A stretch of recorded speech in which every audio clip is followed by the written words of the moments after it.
The roar of the crowd was deafening, a wall of cheers, camera shutters, and blinding flashes that turned the red carpet into a fever dream of lights and noise.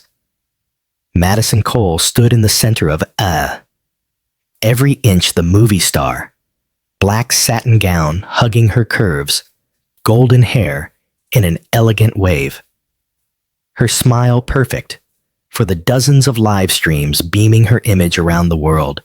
And then in an instant, the glamour shattered. A group of 4 young men clustered just behind the velvet rope leaned forward as she passed. One of them, his grin twisted with liquid courage, reached out and grabbed her, hard. His friends howled with laughter as the cameras caught it, their voices booming over the crowd. "Come on, give us a real show, Maddie." Madison froze, her smile faltering. The laughter around them seemed to grow louder, sharper, like knives scraping glass. A nearby photographer shouted, "Whoa, what the hell?" But his voice was drowned in the commotion. Another man in the group held his phone up, clearly recording. The seconds felt like hours. Madison could feel her cheeks flush, but she refused to break. Instead, she straightened her back, smoothed her dress, and walked forward, her heels clicking against the carpet with deliberate calm. She knew better than to give them the satisfaction of a reaction. Not here. Not with every entertainment blogger in America watching. But inside, her pulse thundered. Madison Cole wasn't just a glamorous face on a billboard. At 29, she'd built her career from nothing, surviving the brutal grind of Hollywood auditions and the constant judgment of an industry obsessed with perfection. She'd been underestimated, dismissed, and talked over more times than she could count. But she'd never been humiliated like this, not in public, not on a night meant to celebrate her success. She made it through the photo line, answering questions from reporters with that same perfect smile. But her mind wasn't on the words. It was on the echo of their laughter, the grip of that stranger's hand, and the way the other 3 had leaned in, egging him on. She could already picture the headlines. Actress Madison Cole, groped on red carpet, laughs it off. She could hear the snide comments on social media, the ones that would call her dramatic if she spoke up, weak if she stayed silent. Madison had trained for months with stunt coordinators for an upcoming action role, learning the snap of a jab, the torque of a roundhouse kick. She'd taken bruises, sprained a wrist, and kept going. The skills weren't for show anymore. They were for her. As the night went on, the champagne kept flowing, and the festival rolled forward. Madison smiled, for the cameras shook hands and accepted compliments on her latest film. But behind her controlled poise, a promise began to take root, quiet and cold. They thought they'd embarrassed her tonight. They thought they'd fade back into the crowd, nameless and untouchable. But she had seen their faces. She had heard their voices. And she was going to make sure they learned exactly who they had put their hands on. By the next morning, the internet had already decided her humiliation was entertainment.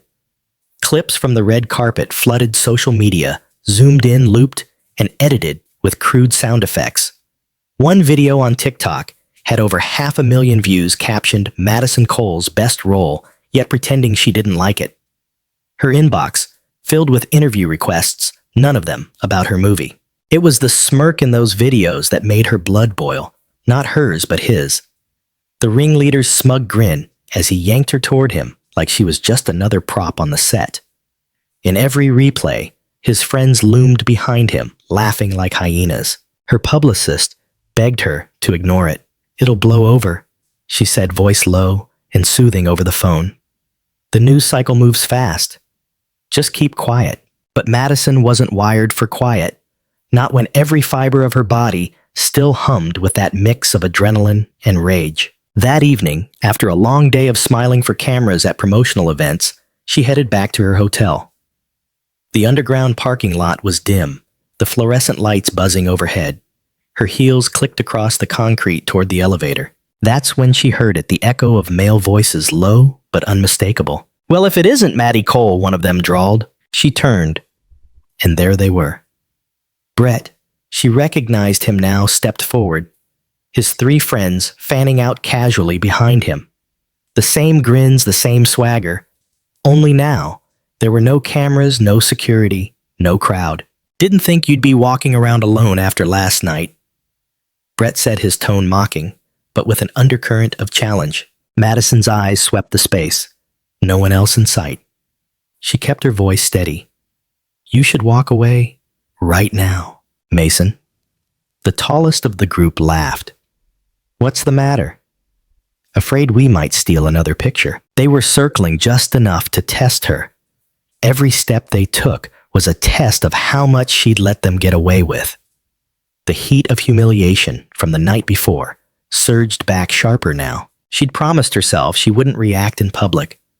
But this wasn't public. Brett moved closer, his tone dropping to something colder. Last night was fun. Let's see if you can give us an encore. That was the trigger. Her training from the stunt rehearsals wasn't just for pretending to fight on screen. It was real technique. Hours of conditioning, learning where to strike, how to pivot, how to drop a man twice her size. Madison took a slow step back, not in retreat, but in preparation. Her gaze locked on Brett's, and for the first time, he hesitated. Something in her eyes made him falter, a warning he didn't recognize until it was too late. She wouldn't strike here, not yet, not without control of the environment, but she would end this on her terms. Fine, she said quietly, almost like an invitation. If you really want to see what I can do, meet me tomorrow night. I'll give you a show. The men laughed, thinking it was a bluff, but agreed. They didn't see the calculation behind her calm expression. Tomorrow night, she wouldn't be wearing a dress and heels, and they wouldn't be laughing. The next day, Madison's phone was filled with empty chatter from her agent and publicist, neither of them aware that she was planning something far outside the safe PR playbook.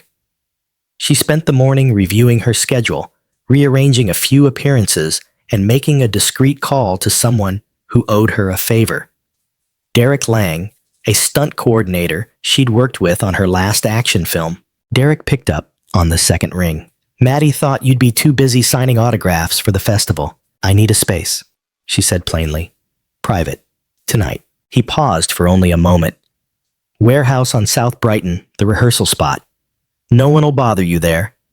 Keys are in the lockbox, codes the same. By evening, the plan was in motion. Madison dressed in fitted black leggings, a compression top, and sturdy sneakers, nothing fancy, nothing that could slow her down.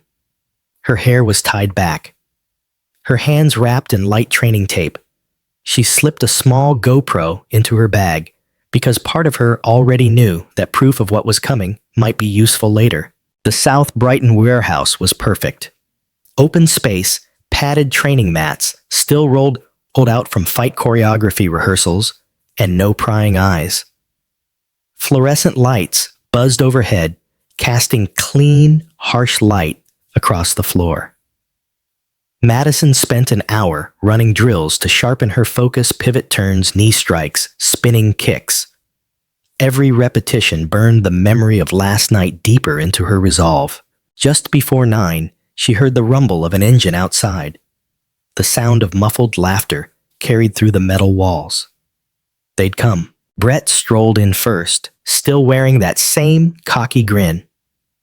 Mason, Dean, and Tyler followed, their sneakers squeaking against the mat. Nice setup, Brett said, glancing around. This the audition for your next movie? Madison didn't smile. No. This is where you find out what happens when you put your hands on me. They laughed, but there was a flicker of unease in Mason's eyes. Here's the deal, she continued. 4 on 1. No rules. But when I knock you down, you stay down. Understood, Tyler scoffed. This is cute. You want us to pretend to fall so you can feel tough? You won't have to pretend, she said flatly. There was no referee, no crowd, no red carpet. Just 4 men, too arrogant to realize the mistake they'd made walking through that door. Madison checked her stance weight, balanced on the balls of her feet, hands loose, but ready. Brett stepped forward. "Let's see what you've got, princess." She didn't answer. She simply let him come closer, measuring the distance. Her muscles coiled. She wasn't here for theatrics. She was here for precision. And when the first strike landed, it was going to send a message none of them would forget. Brett closed the gap fast, reaching for her arm, like he had on the red carpet, a cocky smirk carved into his face.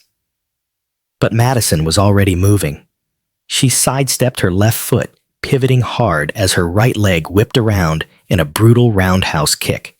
The impact cracked through the empty warehouse like a gunshot. Her shin slammed into Brett's ribs with surgical precision, the full torque of her hips driving the strike.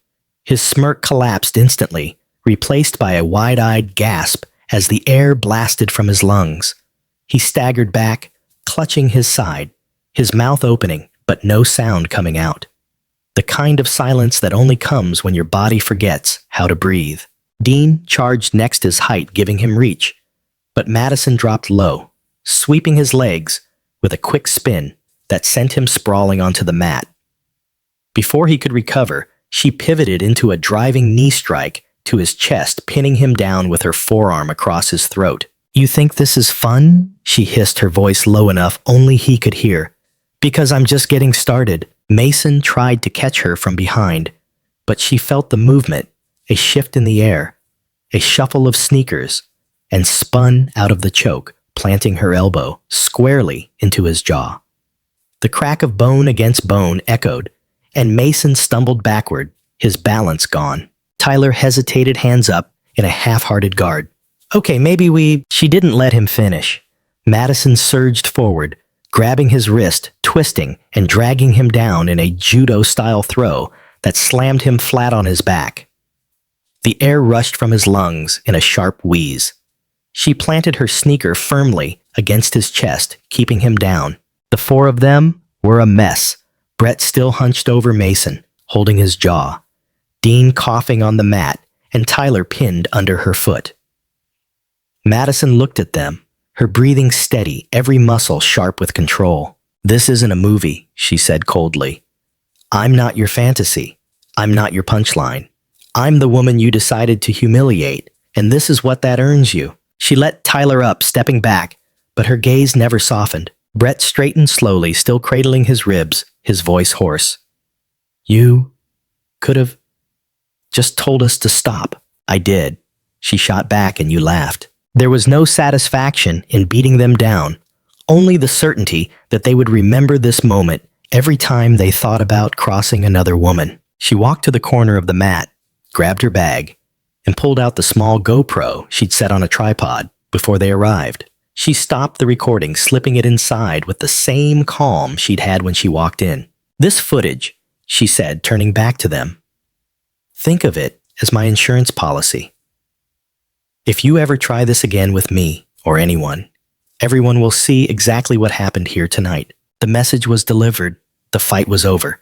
But their humiliation was just beginning. The warehouse door groaned open as the four men staggered out into the cool night air. Madison followed at a steady pace, her sneakers silent on the concrete. Brett limped toward the curb, still clutching his ribs. Mason kept his head low, one hand pressed to his jaw. Dean was bent slightly forward, rubbing his throat, while Tyler trailed last, avoiding her gaze entirely. Parked across the street, a small group of their friends leaned against two cars, laughing about something, until they saw the state the men were in. The laughter died instantly. "What the hell happened to you guys?" one of them asked, eyes darting to Madison. Brett opened his mouth, but Madison stepped forward first, her voice calm and cutting. "They learned a lesson tonight. One they won't forget." Mason muttered something under his breath, but she fixed him with a look that froze him mid-sentence. "Do you want me to play the footage?" she asked, tapping her bag where the GoPro rested. The friends shifted uncomfortably. Brett's face flushed red. "No," she said. "Good. Then we're clear." One of the bystanders, a tall woman in a leather jacket, smirked. Looks like someone finally knocked the wind out of you idiots." Madison didn't linger. She turned, walked to her car, and slid behind the wheel. As she drove away, she caught a glimpse, in her rearview mirror, the four of them standing there, shamed and silent with their friends looking at them like they weren't the kings of the world anymore. By the next afternoon, the footage was online. She hadn't posted it. Someone from their group had clearly leaked it, either out of spite or as a warning to others. The video spread fast. Madison's precise strikes the roundhouse kick that folded Brett the way she floored each man with methodical control. It wasn't shot like a Hollywood fight scene. It was raw, real, and devastating. The captions told the story without embellishment.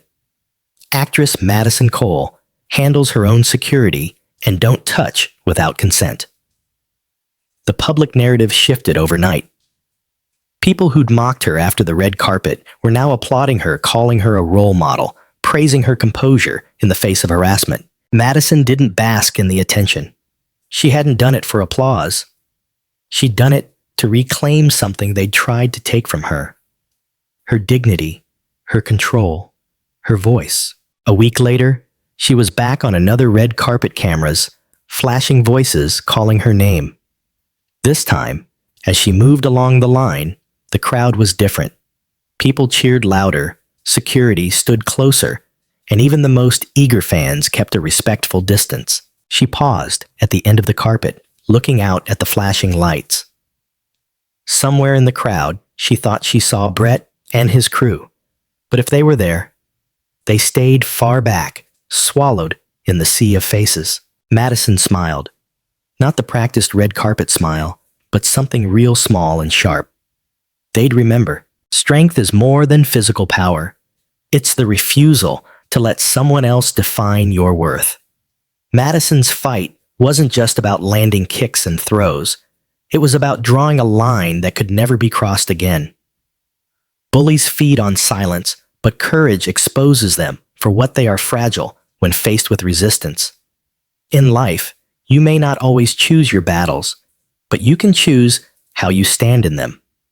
Sometimes, the most powerful thing you can do is make sure your voice, your boundaries, and your dignity remain entirely your own, and defend them without apology.